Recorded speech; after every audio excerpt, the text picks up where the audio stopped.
Okay, reporting live from my kitchen. I had a couple thoughts about this past Feast of Trumpets, and I learned a lot as I had been watching, and it's a wealth of knowledge that I understand things the way I understand it now. First, I learned that the rapture doesn't have to be on a feast day, so that just gives us a lot of encouragement because truthfully, a lot of people look to the feast days of fulfillment that a rapture would have to happen on a feast day. Well, the fulfillment part is true. The fulfillment happened this past Feast of Trumpets because we saw some interesting movement occur at the UN. So we learned a lot in the last couple of days, and I think it's possible that we're on the right trajectory, um, and we're not off course at all. I think if we learn from a lot of the timelines in Daniel 9:27 and the 1335 days, that you'd be blessed to have gone to that point, that the Lord would bless you in that point, in that respect. You know, if you've learned anything from any of the things that we've learned, we saw all the signs. So we definitely haven't learned. I'm sorry. We've definitely learned something from all this. We've definitely seen it. We realized that there wasn't an actual rapture of the church, but we actually have seen the signs of the return of the Lord. So that's very significant. So it looks like to me it's very imminent that we could be seeing something happen between now and November. So that opens up a lot of time for us to really do some really important study.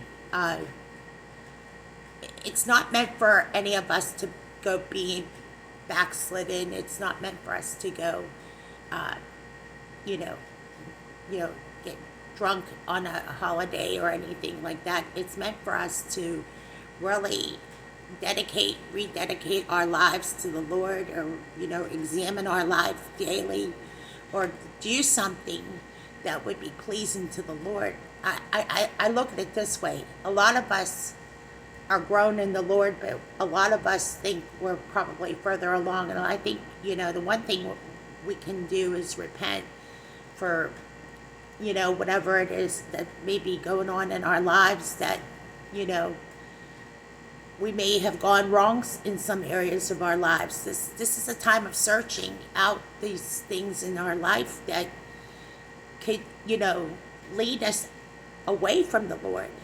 I think there's a lot of people that give up too easily, and they get very upset over these rapture dates.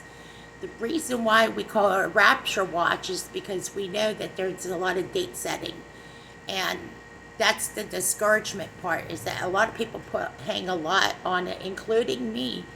A lot of us have done that in the past, and we end up discouraged. And isn't that the tool of the devil, to discourage us from really what we know is the Lord will come when it's time to come? I used to think to myself, like, why isn't the Lord coming? Why isn't the Lord here by now? And I share your sentiment when some of you feel really, anguish over this. There's a lot of anxiety. I personally have a lot of things going on right now that I have to really deal with in my family. I have a stepson that was a victim of food poisoning. And, we have to go through court, and we have to go through a bunch of stuff with the doctors.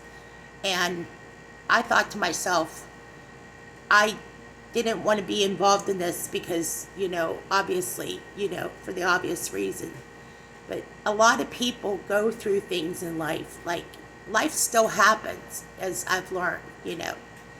And I there's no excuse for any of the abuses that goes on while we're sitting here waiting for the Lord. The things that sneak up on you,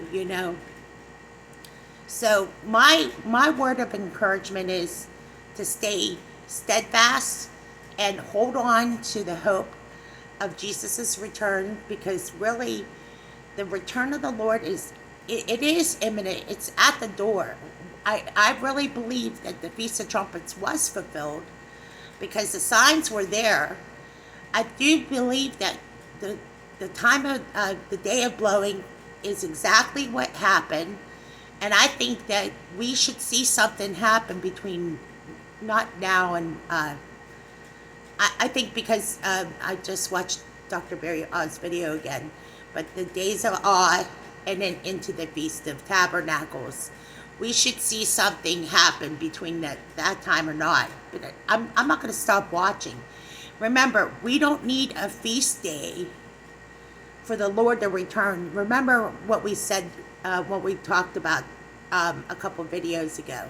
The Lord will come back suddenly, and he's going to come back on a normal day. So he even said in his word, it will happen on a day like people are working, and suddenly he'll take one from the field, the other one is left. He'll take somebody from the mill, and the other one is left. That's a normal work day. So that's what it sounds to me. So, and I'm pretty sure you agree with me there. So I'm going to end it here with this report. I just want you to know we're on the right track. We're not, I haven't lost hope. I'm a little happy about the fact that we got to learn all this that we learned. Okay, I'm happy to see that people haven't given up. I'm happy to see that people are still still have joy. They haven't lost hope. The thing is, like I said earlier, we're on the right track, and we know that it's just a matter of time. We just saw the signs, everything that's converging. I mean, it's just a matter of when. Okay, I said enough, and I'll leave it at that, and thank you for listening.